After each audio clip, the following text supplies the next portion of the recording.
नमस्कार मित्रांनो, कधी तुमच्यासोबत असं झालं आहे का की दिवस असो वा रात्र, प्रत्येक क्षणी प्रत्येक घड्याळाच्या ठोक्याबरोबर एकच चेहरा, एकच नाव तुमच्या मनावर, मेंदूवर ठसा उमटवत राहतो. झोपायच्या आधी आणि तिच्या आठवणी, सकाळी डोळे उघडल्यावर पहिल्यांदा त्याचा किंवा तिचाच विचार तुमच्याही मनात येतोय का? आणि स्वप्नातही पुन्हा पुन्हा तीच व्यक्ती दिसते? जर तुमचं उत्तर होय असेल तर हा व्हिडिओ खास तुमच्यासाठीच आहे. व्यक्ती फक्त कोणीतरी राहत नाही, तर तुमच्या आत्म्याचा एक भाग बनते. ती व्यक्ती तुमच्या जवळ नसली तर तुमच्या डोळ्यासमोर नसली तरीही तुम्ही त्याला प्रत्येक श्वासात, प्रत्येक ठोक्यात जाणवत असता. हा संबंध शरीराच्या उपस्थितीवर अवलंबून नसतो, तो असतो एक ऊर्जेचा, एक नातेसंबंध जो दोन आत्म्यांना जोडतो. मग ती आत्मा कितीही अंतरावर असो.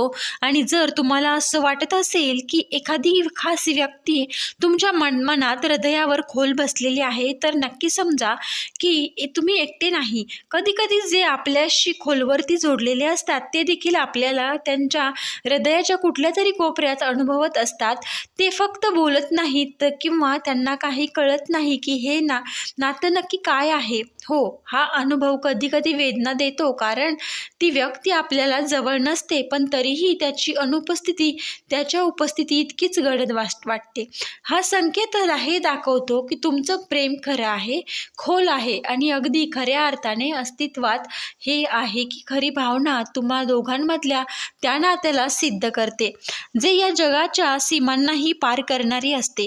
म्हणून मित्रांनो, आता जेव्हा तुम्ही हे संकेत समजून घेतले असतील, तेव्हा कदाचित तुम्हाला तुमच्या मनाच्या त्या खोल कोपऱ्यात बसलेल्या त्या व्यक्तीच्या जाणीव होत असेल, जिथे ती शांतपणे तुमच्या प्रत्येक विचारात, प्रत्येक स्पंदनात आणि प्रत्येक शांततेत ती सामावली आहे. कधी कधी काही नाती आपल्या जीवनात अशी येतात जी आपण शब्दात सांगू शकत नाही, पण आपले हृदय ओळखते की ती व्यक्ती आपल्यासाठी खास आहे. जर या व्हिडिओमध्ये तुमच्या भावनांना स्पर्श केला असेल तर कृपया नक्कीच लाईक करा. मित्रांनो, हा व्हिडिओ जास्तीत जास्त तुमच्या मित्रमैत्रिणींपर्यंत नक्की शेअर करा. व्हिडिओ आवडला असेल तर लाईक, शेअर, सबस्क्राईब करायला विसरू नका. व्हिडिओ पूर्ण पाहिल्याबद्दल तुम्हा सर्वांचे मनापासून धन्यवाद.